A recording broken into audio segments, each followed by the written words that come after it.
votre nouvelle émission 15 minutes de référence. 15 minutes de référence reçoit des invités pour discuter l'essentiel de l'actualité nationale et internationale en 15 minutes. Ne vous le faites surtout pas raconter. 15 minutes de référence, c'est l'actualité par référence.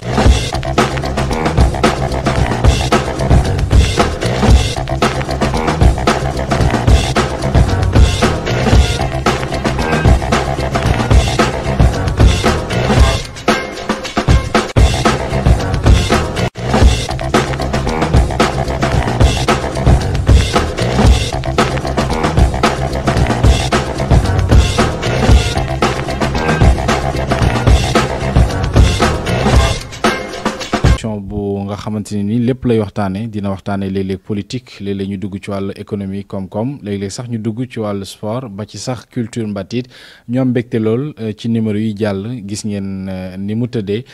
jot nañu feedback yi ak message yëpp ci ne béggoon ngeen ci li nga xamante ni moom lañ leen proposé ci semaine yuy génn waaye nag saytu continuité la dynamique boobu rek la ñu topp mbokk yi ñu am mbégte lool nag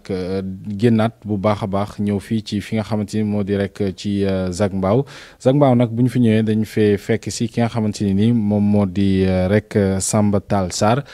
monsieur Samba Tall Sarr nag moom responsable politique la à Mékhé waaye itam di cadre ci parti Rewmi di ko nga xamante ni ràññeeku na ci parti bi waaye itam di ci def jéego yu am solo daañu waxtaan ak moom nag ci tolluwaay Rewmi daañu waxtaan ak moom ci parti Rewmi nga xamante ni jamono ji dafa def actualité waaye itam daañu waxtaanee surtout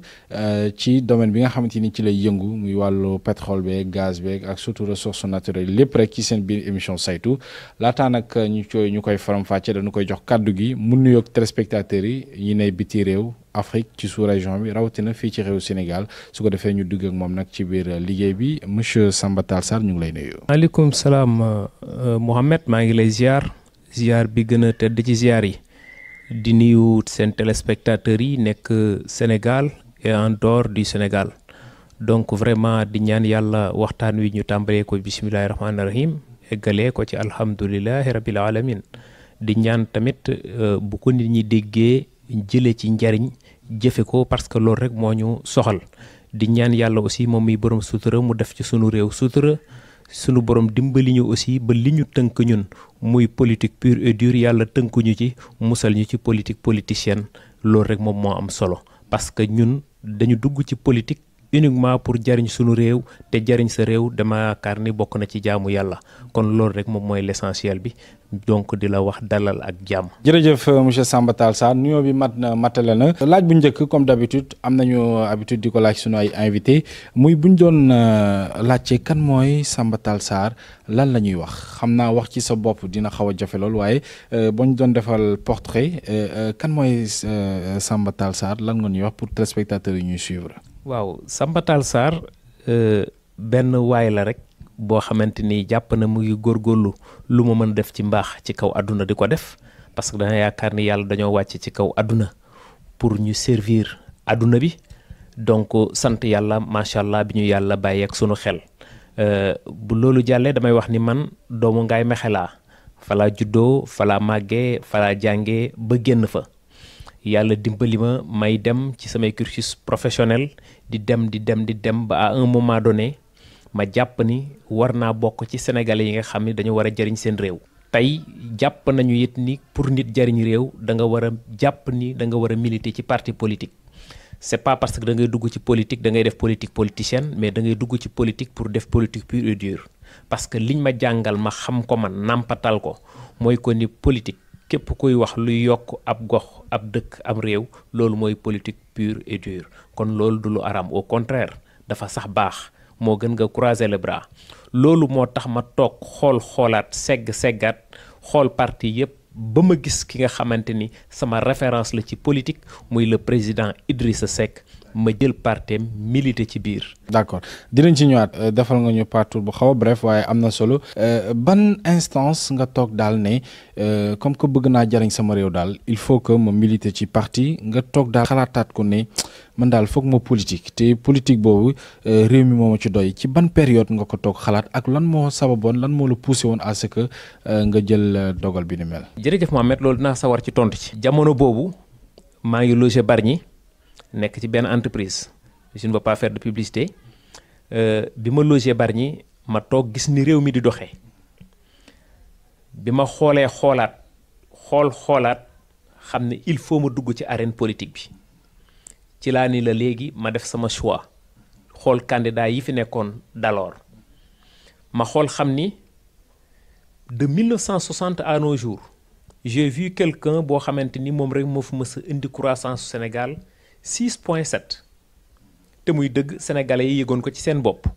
muy le président Idrissa Seck ma jàpp ni on a comploté sur le président Idrissa Seck mu ni leen armée police gendarmerie douane justice lépp yéen a ko yor saytu leen ko tout franc que je possède a une origine licite gisaluñ ko dara te boobu pouvoir yépp ñoom ñoo ko yore ma xam ne nag kon kii jub na te it on l'a mis à l'épreuve étant premier ministre mu xam ni état di doxe ma déglu ko lu mu wax aussi avec sa croyance ci ngëm-ngëmam lu mu wax teg ci aaya boo xam ni kenn du ko dindi am na sax ñu koy tooñ naan ko muy jël alxuraan bi di ko utiliser tontu na leen bu dee Napoléon moom moo doon utiliser loolu sax ndax nguuram asantuma ak moom mi nga xam ne danaa ashhadu an la ilaha illallah ashhadu anna muhammadan rasulullah kon jàpp naa ni kooku référence la ci man ñuy dem di dem ma ni comme loolu la damay dugg ci politique bi de passage maa ngi nuyu sama benn yaay bu ñuy wax Marie-Louise Coumba Niang doomu Alioune Badara Niang ma ñëw militer Bargny bokk ci ñi jiite parti bi à Bargny yàlla dimbali ñu ñuy dem di dem ba liggéey ba ma fa def ma def fa liggéey bu mucc ayib parce que waa Bargny ñëpp ak may dégg yàlla dimbali ma it ma xamanteeg ñi nga xam ñoo ŋànk parti bi ci kaw donc je me suis fait une vitrine bopp ba tey nag jógewuma un iota ci parti bi te it amul lu ñu deful pour jële ma ci parti bi waaye man yaa ngi ci daal ciment laa benn yoon laay tooy su ma xësee ba tooy tooy naa Idrissa Seck ñun ak moom mu dund ñu dund ak moom mu dee ñu ànd ak moom dee nous sommes parmi ces combattants aujourd'hui. D'accord. Est-ce que conviction bi nga amee ci wàllu politique est-ce que loolu sax na ba léegi xam nga bokk ci benn parti tànn benn président de parti rek ne moom lay àndal ilaa abadan muy daanoog muy jóg ak muy faxasaloog moom lay àndal loolu dafay jaaxal sénégalais yi ci discours yu mel noonu est-ce que loolu quand même ci situation politique bu ñu toll est-ce que cohérent na est-ce que itam jàpp nga ne amul beneen choix boo mënoon def bu dul Idrissa Seck nag quand même monsieur Sarr yabu ma la waaye Idrissa Seck jamono ji daal gisoo ne jamono bi nga koy tànn amoon na ñu fi gënoon na taxaw daal ñu nga xamante ne nii daal am nañu avenir politique ndax moom naam amoon na ko ci jamono jooju xëy na ba nga koy tànn mais gis nañ ne ak parcours bi mu def xaw na ñagas daal est-ce que demoo ba toog ne mbir mi daal il faut que la donne change il faut que ma dem xool yi feneen daal parce que est-ce que jàpp na il est temps quand même. man de Mohamed li ma gëm. mooy que ni nit dafa am loo war a rus ak war a jomb. ñaar parlant de Abdoulaye Wade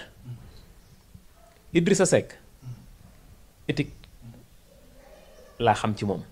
li muy xeex démb moom la kon ne di xeex ba tey. gars yi nee nañ il a tué moom politiquement moom paa bi moom rey na ko politiquement. foofu laa jëm. waaw c'est que ñun yàlla dañoo dimbali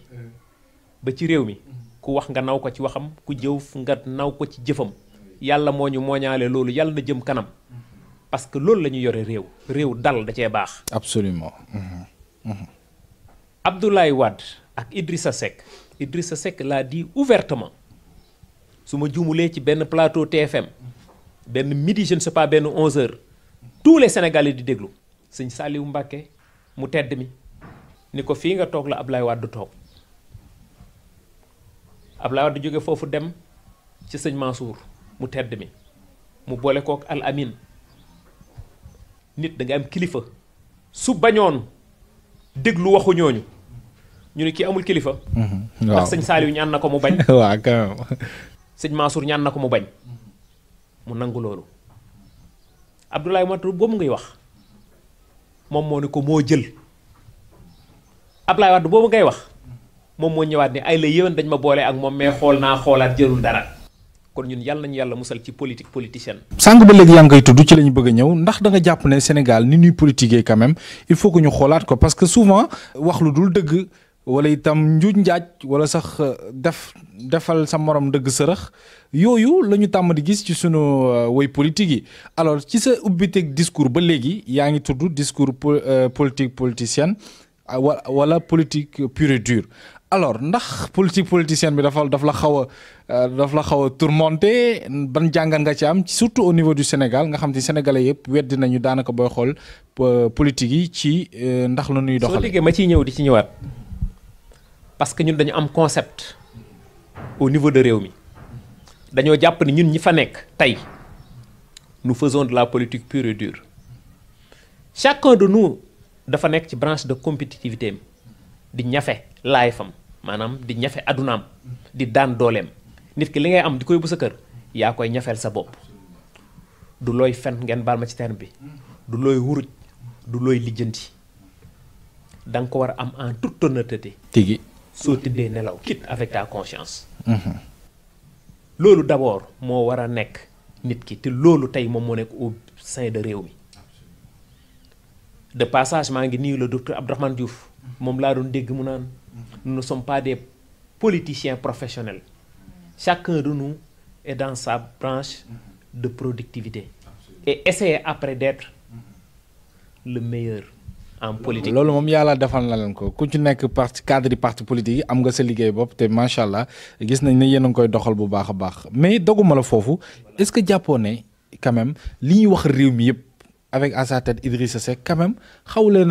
a tamit yàqal xam nga sénégalais yi yow yaa ma leen gën a xam am na bu ñu amee doute ci yow rek xëy na ci wàllu politique moom dee nga dootuñu la fal Idrissa Seck lu nu koy jiiñ bari na lool donte sax moom léeg-léeg du ci bëgg a tontu ay chantier de Thiès Idi moo fi jël 47 milliards Idrissa Seck la mu am yëpp la mu jëloon yëpp xëpp na ko Thiès régime bu ñëw xeex ko ndax Thiès gi muy woote. alors loolu jàppoon ni léegi maintenant jotul nag yéen ñi nga xamante ni yéen a nekk ci ginnaam donte moom mënu li tontu chaque jour kilifa la yéen cadre yi ngeen taxaw nag démentir li ñuy wax ci parti Rewmi que ne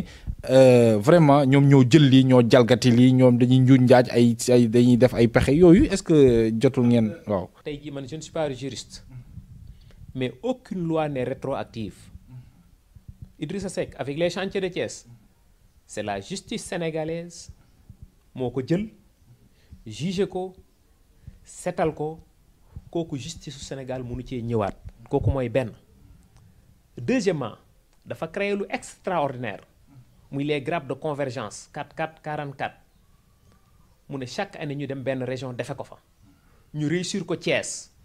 yaakaar naa ni bu doon boobu ba tey li mu def Thiès dañ ko defoon région bu nekk. région yëpp émergé nañu. kon tey waxatuñu ko tey. absolument. kooku mooy benn.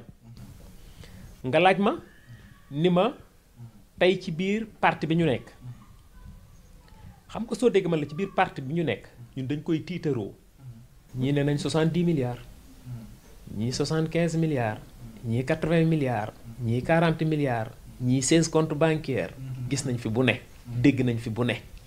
ba ci protocole de Rebeuss ñu yëkkatiwaat ko quand même moo ko tegloo waat ci suuf le président ñu tegaat ko ci suuf yéen xam ngeen ni ñu isolé les politiciens d'aujourd'hui Macky Sall président de la République bu amoon un dossier dur bu mën a accabler Idrissa Seck da koy def quand même waaw boobu mooy ñaar bu leen fàtte ni bi muy am problème ak Abdoulaye Wade moom moo dem King Fahd Palace je ne sais pas oui King Fahd Palace ambassadeurs yi nekk Sénégal yëpp ñu woo leen foofu mu taxaw wax nangu li nga xam moom la Abdoulaye Wade doon jiiñ Idrissa Seck aujourd'hui kon su amoon un dossier lu ci mën a wax dina ci wax pour le cas de Idrissa Seck may tendance di wax ni il arrive des fois que les aigles volent plus bas que les poules mais jamais les poules n'atteindront la hauteur des aigles tan bu ko neexee wàcc ba ci suuf jël li muy jël delluwaat mais jamais ganaar mën a jóge ci suuf dem fekki tan fa mu nekk. maa la ko wax Idrissa du moom mooy tontanteeg ñooñu et que nous sommes en 2017 horizon 2019 la ñu jëm il ne sera plus permis aux gens d'attaquer au président Idrissa Seck ci ay sos d'accord ay kàcc. bien vrai que dañ ñu yar du ñu saaga yaroo di ko wuñu bu ñu waxee ku leen dégg seen tempérament da nga naan ñii de xanaa waa réew mi lañu parce que dafa am lu ñuy prôné ñun ci sunu biir parti Idrissa Seck am na ñoo xam te duñu tontontee ak ñoom lu tax du tontontee ak ñoom parce que il aspire à diriger un pays et celui qui aspire à diriger un pays am na waxi picc yoo xamante ni du leen tontu. ok la mu war a wax muy l'essentiel dina ci wax comme le tournée qu'il est en train de faire aujourd'hui dëkk yoo xam ne amuñu ndox amuñu courant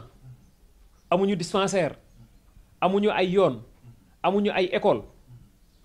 loolu moo jar a wax. jërëjëf mu nekkoon monsieur Samba Tall Sarr mbokk yi yéen ñi nga xamante ni yéen a baaxoo di suivre seen émission ñëwoon mbégte loolu doon ko dalal nag vraiment ñu leeral fi yu bari ci parti réew mi ci réew mi ni muy doxee waaye surtout yéen ci ay poñ yi nga xamante ni dafa sensible surtout lu jëm ci wàllu pétrole bi mu leeral ci quand même nag lu am solo ñëwoon mbégte loolu doon ko dalal ñuy fàttali ni moom Samba Tall Sarr responsable politique la ca